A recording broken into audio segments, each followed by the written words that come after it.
Joining us now, and not a moment too soon, Pam Bondi. Pam Bondi was the former Attorney General of Florida. Pam Bondi, also a former special advisor to President Trump, and she is with us now. We need to get our monthly Pam Bondi fix, and we finally got her on.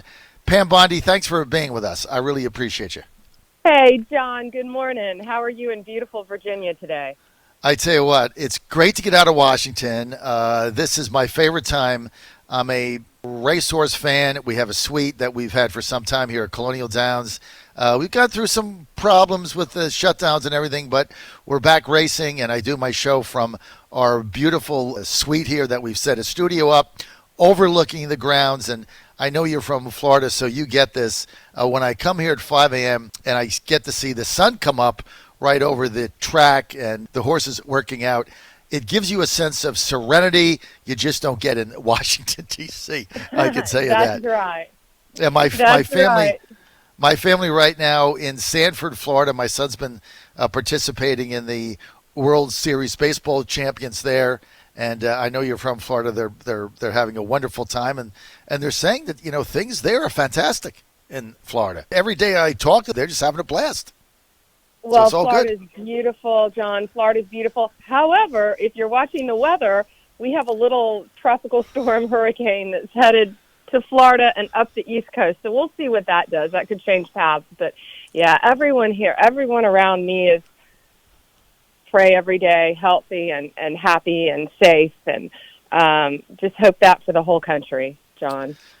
Well, Pam, no doubt. I know you guys have been through some hard times, but the death numbers continue to go down. The number of people hospitalized go down. So, look, I think at the end of the day, Florida's done the right thing. And Ron DeSantis, your governor's doing a fabulous job, and he's going to be vindicated for the decisions that he's made. Pam Bondi, I want to get to the hearings with Attorney General Barr 2 days ago. I wanted to really get your take on his former Attorney General of Florida for 2 terms. A lot of people looked at that and were appalled. A clown show that the Democrats were putting on, cutting the guy off, cutting the Attorney General off, not letting him answer questions. I mean, what was the deal in there, Pam Bondi? John, I don't even know where to begin. I when it was happening in real time, I turned to someone and I said, a court, a judge, a prosecutor, a defense attorney would treat a murderer on trial better than they were treating the Attorney General of the United States of America. It was abhorrent what they did to him, what they tried to do to him. However, General Barr kept his composure. I don't think there are many human beings who were capable of keeping their composure like he did. He's a class act. For the folks that don't know, of course, he's a former U.S. Attorney General. He retires, he's in private practice, and he comes out because he loves his country. He didn't even know President Trump before. He didn't have a relationship with him before he took that job. Yet they tried to destroy a great man, all because he's following the rule of law, and he's protecting our country, and he's going to continue to protect our country. And they had no intention of having General Barr answer the questions. We all saw that. It was a debacle, what they tried to do. They just wanted to hear themselves talk. That's all it was about. And then, of course, Jerry Nadler, Chairman Nadler, had to fight off his sleep apnea several times, and he fell asleep during the hearings, which I don't even know how this guy is chairman. Every time he runs one of these things, it's a complete and total clown show in there. Well, we saw it during the impeachment hearings, remember? I mean, We had to look at Jerry Nadler the entire time during impeachment hearings. Nothing's changed. They go after the president with impeachment, which was a sham and a joke, and now they're trying to go after General Barr. And they know they're going to fail. They know General Barr does the right thing. He's a great man. Yet it was just a dog and pony show on their part. That's all it was. They just wanted to hear themselves talk. And the great thing was when the Republicans came in and actually gave Bill Barr the chance to answer the questions. Wow, he blew him out of the water, didn't he? Right. I mean, talking about the horrible violence going on around our country. Actually, details I think many of us had not even heard what was happening to those U.S. Marshals within the federal courthouse. In my opinion, these people could have been charged with attempted murder. They're throwing high-level fireworks in, and then after that, they're throwing balloons filled with gas through the windows that they had broken out of the federal courthouse. I mean, that courthouse could have gone up in flames. It's a miracle it didn't. And so for them just to attack him was unnecessary, but I think America got to see more of it. Backfired on him. It always backfires on him, John, doesn't it? Well, it does, and I mean, I saw anybody that saw that hearing really had to question what the hell the Democrats were doing, and then envision what it would be like if you gave them full power. And you mentioned law and order. I want to get to that, and just get your thoughts here as a former prosecutor, Pam Bondi, as an attorney general, 2 terms in Florida. In Seattle 2 days ago, the Seattle City Council voted to basically disarm their police, take away a number of policing things that they have in order to quell mobs, in order to defend themselves. Pepper spray being one, stun guns being another one. So the city council votes to take it away. The police chief in Seattle, African-American lady, says, well, you know, I understand what we have to do. We have to take these away.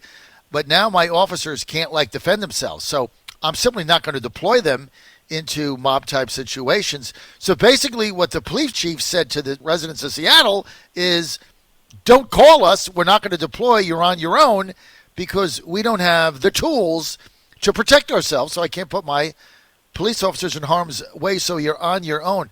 So the city council in Seattle voted the cops out of their city, essentially didn't give them resources they need to protect themselves. And so the residents of Seattle and business owners were on their own. Did you ever, in your wildest dreams, think you could see this in America?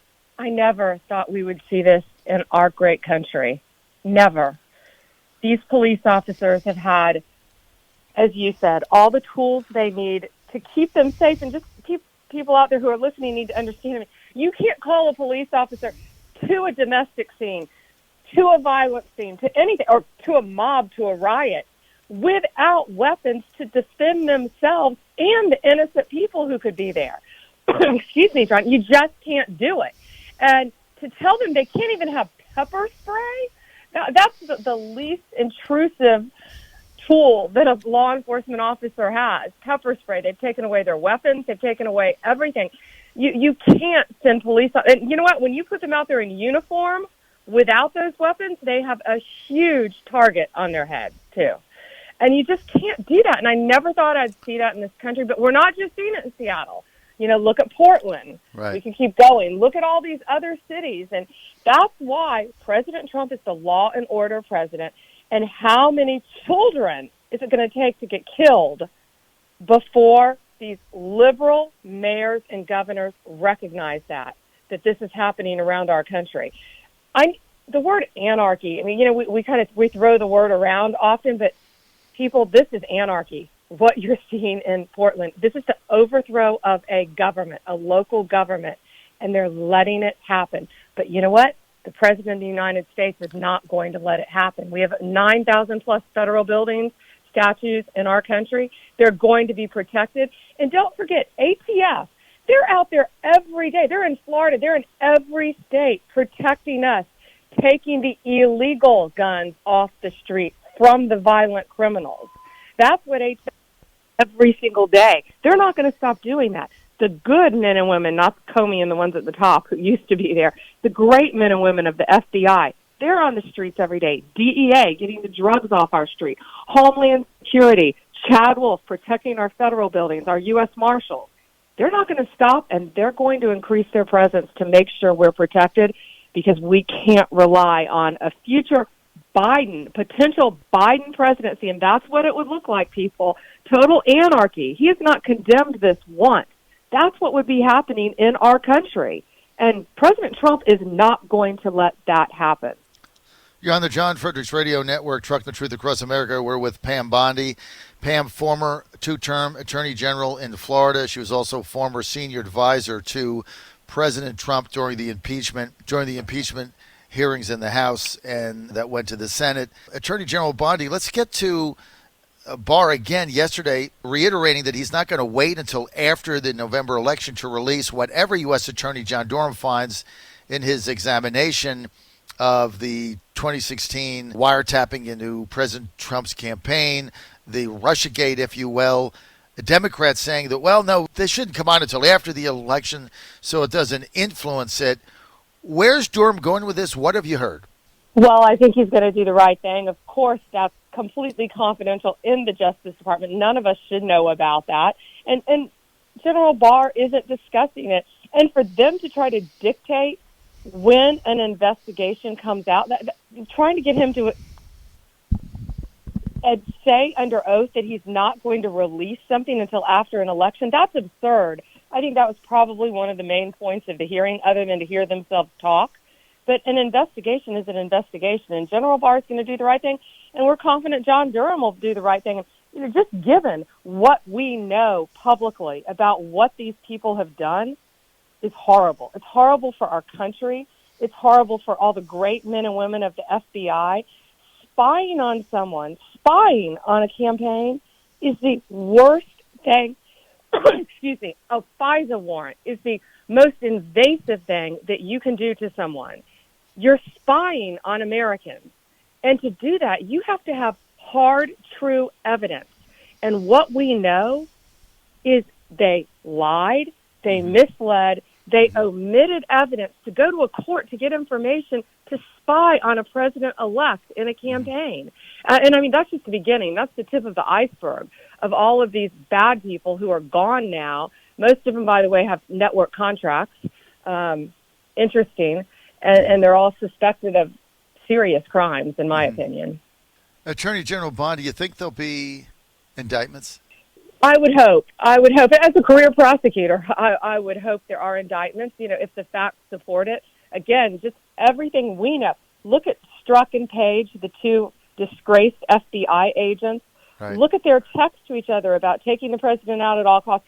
Look at everything James Comey did, setting up General Flynn. I mean, there are so many things that they did that we know of.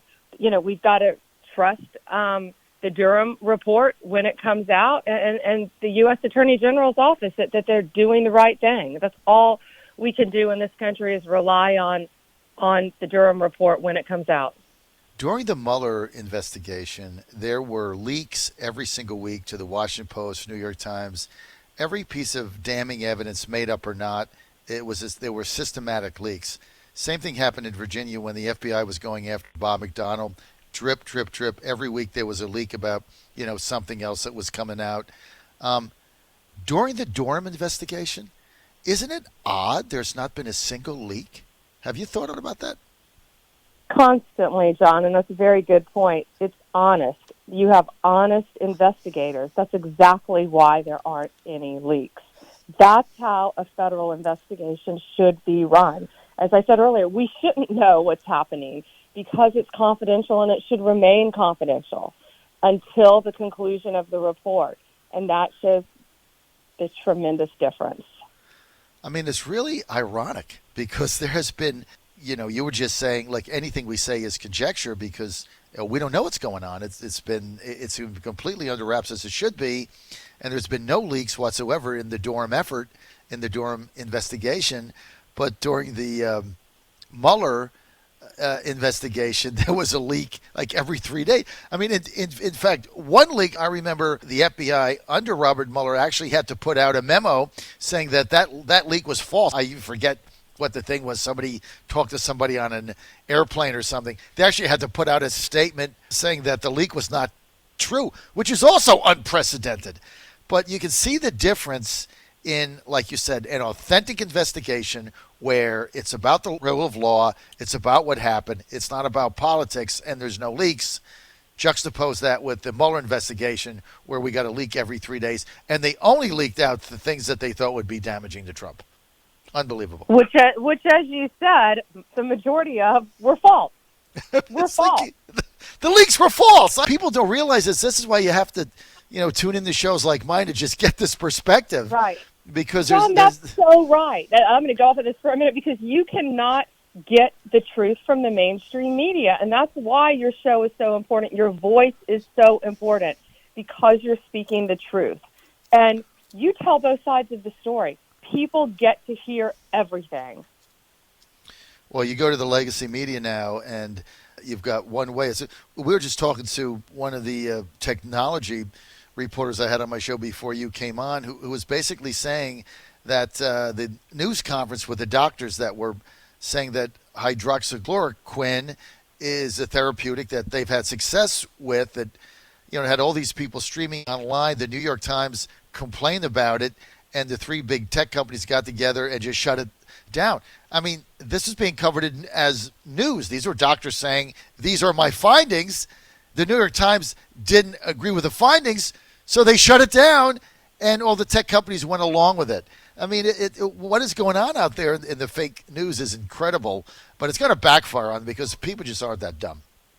Well, and John, not only they shut it down, they shut down Breitbart. Don Jr., who I spoke to the other day, Don Jr. retweeted it, and they shut him down. Mm-hmm. They shut down Don Trump Jr.'s Twitter account. That's unreal that they do that. Yeah. Have they done it to a Democrat? Of course not. Of course not, right? You never hear them say, hey, we shut down Bernie Sanders, Nancy Pelosi, or one of these other left-wing organizations or left-wing people.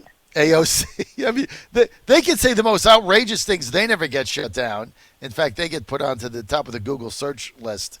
It's incredible. Other fake news out there is about a week ago, we got a poll that was released that the mainstream media pushed the false narrative and said Trump was down by 13 in Florida. Remember that, right? It was on Washington Post. They all picked it up. Florida was done. Trump was down by. Now they have a poll that comes out today. He's down by 3, and you can't find it. The fake news and trying to control the narrative and make you believe that this election is over, Trump's getting annihilated in Florida. That poll is on front page of the New York Times. The one that comes out today, equally reputable firm, he's down by 3. You can't find it. Of course you can't, because they want conservatives. They want all of us to lose faith and lose our energy to go out there and keep for the president and get the president reelected. And that's why these fake polls are so important to the left. But we experienced this. John, you remember 2016 we experienced this. We were getting crushed in every poll, and I was out there with the president. I was in Florida where people were standing out in 100-degree weather who knew they wouldn't even get in the building to see him. Thousands of people.